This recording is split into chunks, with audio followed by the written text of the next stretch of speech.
Hola amigos, ¿qué tal? Bienvenidos a nuestro programa de hoy, sábado 9 de mayo, aquí en De Carreño a los Libros, como todos los días sábados, amigos. Antes de entrar en el tema de hoy, aquí tengo el librito, ¿no? Se lo voy a presentar de inmediato. Agradecer los comentarios que son poquitos, pero yo espero que vayan aumentando y yo tengo fe de que así será. Son comentarios bien interesantes, todos los agradezco mucho. Eh, Me hablan de distintos temas, ¿no? Eh, Mauricio Pascualetto tiene un largo comentario sobre los dioses, ¿verdad? Y me dice, emprender algo así es complicado, por supuesto que es. Así que sugiero que ustedes se lean también, ¿no? Ahí los comentarios. Otros piden que ojalá más gente, sobre todo los jóvenes, vean el programa. Otros me comentan que van a comprar algún libro sobre los dioses para la mamá, para leer, en fin. Y hay un auditor, una auditora, pero me lo han preguntado otras veces, que explique el concepto distopía, que es un concepto extraño, claro. No todo el mundo lo conoce. Es lo contrario de utopía, que es más conocido el término, claro. La distopía tiene que ver con la representación ficticia, ¿verdad? De una sociedad en el futuro. Normalmente esta sociedad tiene características negativas que provocan la alienación, la enajenación de las personas, como Un mundo feliz, la novela de Aldous Huxley, que nosotros revisamos en algún momento y donde precisamente se construye, se nos relata eh, esta ficción distópica de una sociedad eh, que enajena el comportamiento humano, claro. Eso es, amigo, amiga y amigos que me escuchan, eso es distópico, en eso consiste la distopía. Se configura un mundo, ¿verdad? Se construye un mundo ficticio en una sociedad futura que, cuyas características son negativas para el hombre puesto que lo enajena.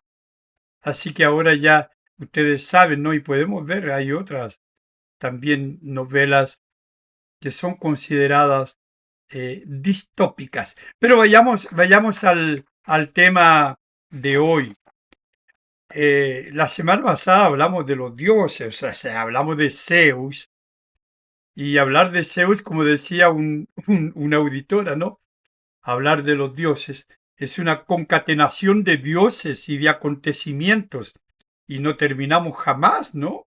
Porque uno lleva al otro y ese lleva al otro, en fin.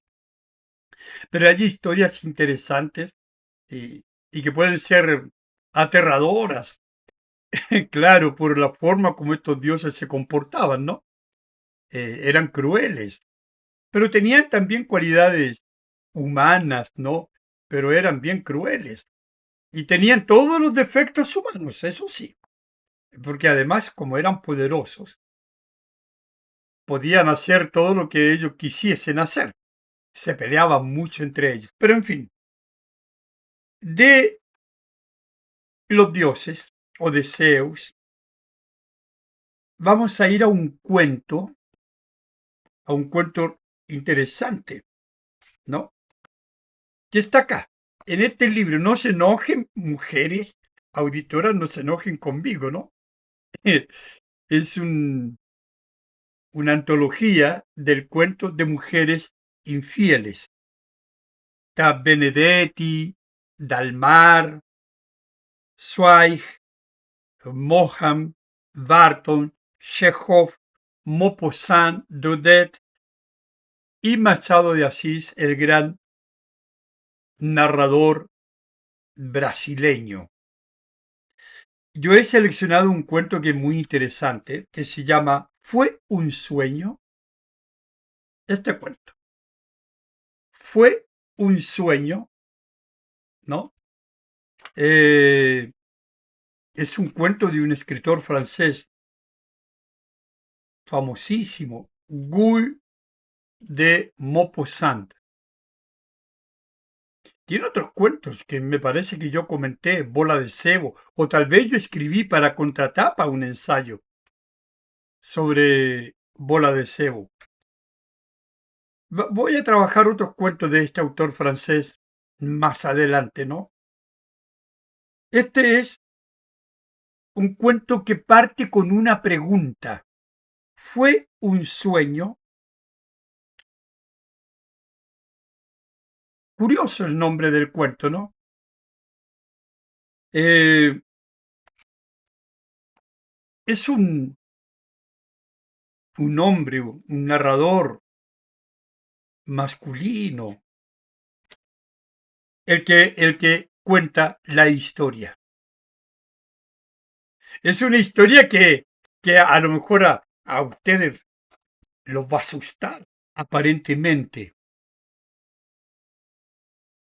porque este personaje ama a su mujer, así la ama locamente, y lo dice, ¿no?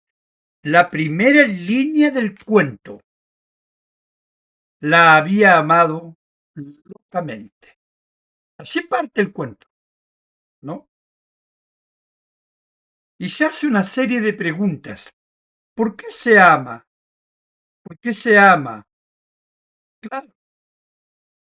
Cuán extraño es ver un solo ser en el mundo, tener un solo pensamiento en el cerebro, un solo deseo en el corazón y un solo nombre en los labios.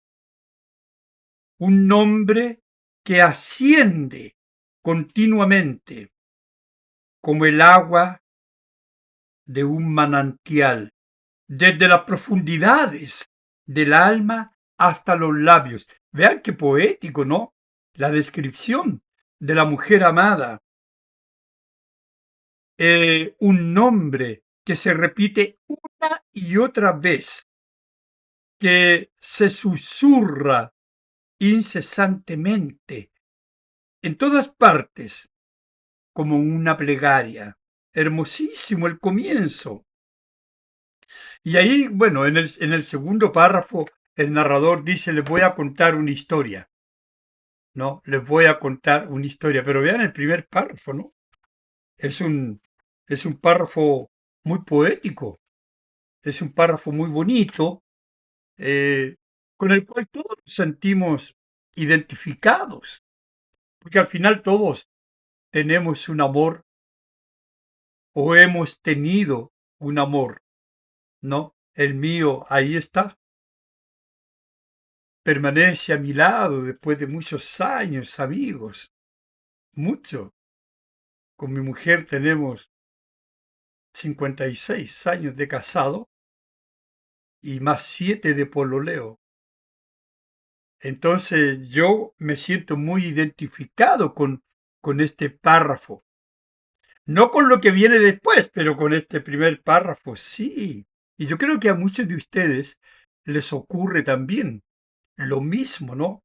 Se sienten muy identificados. Esta declaración de amor, esta palabra que viene, que surge, ¿verdad? Como una plegaria que la tenemos permanentemente. En fin, pero dice enseguida, voy a contaros nuestra historia, ya que el amor solo tiene una, que es siempre la misma. Claro que sí. Bueno, y ahí dice, la conoció, se amaron, en fin. Pero lo triste es que se muere esta mujer. Se muere la amada de este hombre, del narrador, ¿no? Que ha comenzado su relato con este párrafo tan poético, tan lindo. Y él no resiste la, la muerte, ¿no? Y la acompaña, y obviamente, y bueno, todo el relato trata, ¿no? De este recuerdo de lo que pasó. Dice, ayer regresé a París y cuando vi de nuevo mi habitación, nuestra cama, nuestros muebles, todo lo que queda de la vida de un ser humano después de su muerte, me invadió, dice, tal oleada de nostalgia y de pesar, etcétera. Y él, bueno, él decide visitar a su esposa, ¿no? En el cementerio. Dice, me marché sin saberlo, sin desearlo, hacia el cementerio. Encontré su sencilla tumba, una cruz de mármol blanco con esta breve inscripción: amó, fue amada y murió. Entonces, claro, el personaje no consigue recuperarse, ¿no? De la pérdida de su amada. Y decide acompañarla, no quiere estar ahí. Eh, y dice, yo estaba completamente solo. Me acerqué debajo de un árbol y me escondí porque quería pasar con ella, estar ahí con ella esa noche. Pero claro, los guardias si lo veían, lo irían a echar, ¿no? Entonces se queda ahí. Y bueno, dice, no había luna. ¡Qué noche! Estaba asustado, dice, terriblemente asustado, en aquellos angostos senderos entre dos hileras de tumbas, tumbas, tumbas, tumbas.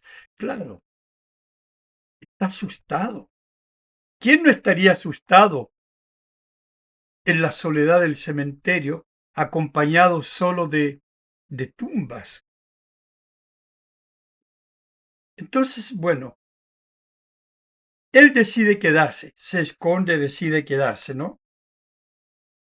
Y después de un rato, ¿no? Pude oír los latidos de mi corazón y oí algo más, oí algo más. ¿Qué? Se pregunta, un ruido confuso, indefinible.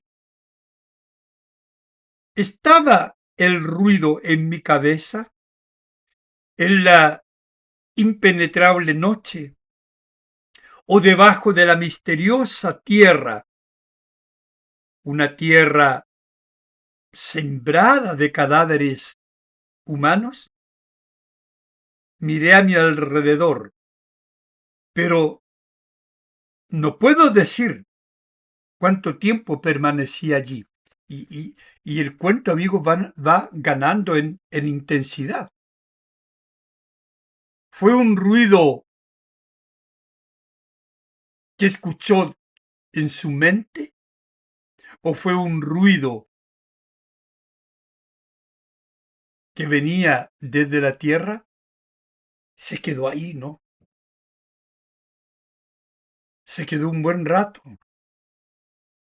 Y claro, uno como lector no quiere detenerse, quiere seguir porque quiere saber qué pasa, amigos. ¿Qué pasa con este personaje, con este hombre enamoradísimo de su mujer que ahora está muerta, ¿no? Y luego esto que está ocurriendo en el cementerio donde él ha decidido quedarse para acompañar a la mujer, ¿no? Bueno, dice que la losa donde estaba sentado comienza a moverse, a levantarse. No se asusten, amigos. No, no se asusten. Comienza a levantarse, ¿no? Y bueno, y ve como, dice, vi claramente cómo se levantaba la losa sobre la cual había estado sentado. Luego apareció el muerto, un esqueleto desnudo, en fin. Y luego en la cruz él lee, él lee. Es importante esto de la lectura de los epitafios, ¿no? Aquí en esta historia. Aquí yace Jack Ollivant, que murió a la edad de 51 años. Amó a su familia, fue bueno y honrado, y murió en gracia de Dios. Luego sigue recorriendo, ¿no? Ya vence, digamos, ese temor, sigue recorriendo las tumbas y lo que estaba ahí, ¿no? Aquí yace Jack Ollivant, ¿no? Que murió a la edad de 51 años, mató a su padre a disgustos porque deseaba heredar su fortuna. Torturó a su esposa, atormentó a sus hijos, engañó a sus vecinos, robó todo lo que pudo y murió en pecado mortal. ¿Qué ha pasado? Que el difunto, este que se levantó, este Jack Ollivant, cuando ve el epitafio, lo cambia, ¿no? Lo cambia del hombre bueno que había sido por el hombre malo. Escribe un epitafio nuevo. Es curioso, ¿no? Escribe un epitafio nuevo. Bueno, y resulta que como que estaban cambiando los epitafios, ¿no? Y bueno, cuando hubo terminado de escribir, dice, el muerto se quedó inmóvil contemplando su obra. Al mirar a mi alrededor, vi que todas las tumbas estaban abiertas. Claro, que todos los muertos habían salido de ella y que todos habían borrado el epitafio, ¿no? Ese epitafio que los parientes escriben. Y habían escrito otras cosas. Entonces, esto nos plantea, antes de llegar a la historia, ¿no? Al desenlace. Esto nos plantea lo que seguramente todos nos hemos eh, planteado a la hora de los funerales, ¿no? Cuando leemos los discursos, cuando escuchamos los discursos que se le dedican al muerto, ¿no? Al difunto. Y cuando vemos los epitafios. Resulta que todos son buenísimos. Todos son buenísimos. Hay como un ponerse de acuerdo de la raza humana para que todos los epitafios digan cosas bonitas del muerto, aunque el muerto no haya sido muy bueno. Pero claro, está muerto, vamos a escribir alguna cosa bonita. En el fondo, Guy de Maupassant nos está planteando una realidad. A mí me ha tocado, amigo, ir a más de un entierro y me he encontrado con discursos sobre el muerto que son apologéticos. Y cuando uno tiene conciencia de que el muerto no era tan bueno, entonces uno dice, caramba, me habré equivocado de funeral porque lo que se está hablando ahí del muerto no corresponde a la realidad, ¿no? Entonces, este cuento que ya entramos en el terreno del absurdo, de la fantasía, ¿verdad? Los muertos se levantan y revisan sus tumbas, revisan sus epitafios y cambian los epitafios porque no están de acuerdo con lo que dice, porque ellos se sabían de otra forma en vida. No se corresponde su comportamiento, ni su alma, ni toda esa cosa buena que está dicha en el epitafio. Entonces, nuestro protagonista, ya, no sé si preocupado, pero bueno, dice, y vi que todos habían sido atormentadores de sus vecinos, maliciosos, deshonestos, hipócritas, bueno, embusteros, ruines, calumniadores, envidiosos, que habían robado, engañado y habían cometido los peores delitos, ¿no? Entonces él dice, pensé que también ella había escrito algo en su tumba. Ella, su amada, ¿no? Él había escrito, amó, fue amada y murió, ¿no? Y ahora, corriendo en medio de los ataúdes medio abiertos, entre los cadáveres y esqueletos, fui hacia ella, convencido de que la encontraría inmediatamente. La reconocí al instante, sin ver su rostro, el cual estaba cubierto por un velo negro, y en la cruz de mármol donde poco antes había leído, amó, fue amada y murió. Ahora leí, habiendo salido un día de lluvia para engañar a su amante esposo, pilló una pulmonía y murió. La amada, esa amada cantada en el primer párrafo de la historia, después de muerta, le sale con esta tremenda verdad. Había sido una mujer que se había agarrado la pulmonía, qué sé yo, que se agarró y que por la cual murió porque se había ido a encontrar con su amante para engañar a su esposo. Bueno, y termina, ¿no? Parece que me encontraron al romper el día tendido sobre la tumba sin conocimiento. Es una historia dramática, es una historia que conmueve, no porque esté el mundo de los muertos, conmueve porque es la frustración de un hombre que amó con toda la fuerza de su corazón, amó a esta mujer y que la supo noble, la supo buena, la supo fiel, leal, cariñosa, un amante, pero que la muerte se encarga de mostrarle la real faceta de su mujer. Es un cuento, a mí me encantó cuando lo leía hace muchos años. Es un cuento, yo lo considero notable. Guy de Maupassant es un escritor notable. Y fíjense que este cuento tendría algún antecedente en una novela grandiosa del brasileño Érico Veríssimo, que se llama Incidente en Antares.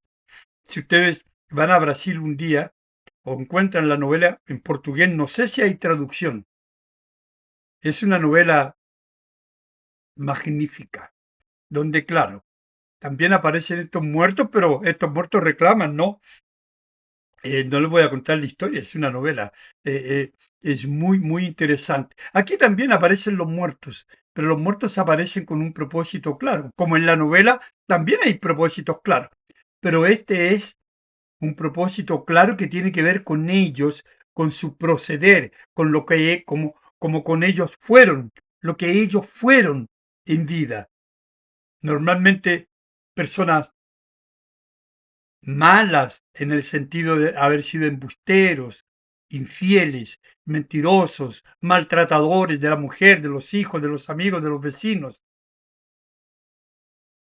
Pero él tenía fe, aún viendo lo que pasaba con todos esos epitafios, cómo estos muertos habían cambiado el epitafio, ellos mismos habían escrito, borrado lo otro y escrito lo que a su juicio había que escribir sobre ellos. Él no, él tiene toda la fe, pero corre para encontrarse con su amada muerta.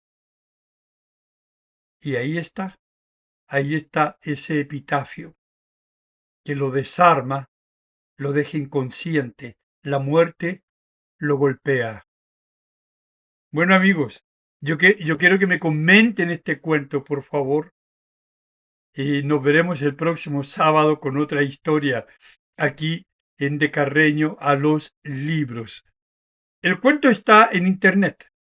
Se llama Fue un sueño, Guy de Maupassant, Maupassant, con doble S y T final. Chao amigos. Gracias por su compañía, por los comentarios y nos vemos, si Dios quiere, el próximo sábado aquí en De Carreño a los libros. Pasen un buen fin de semana.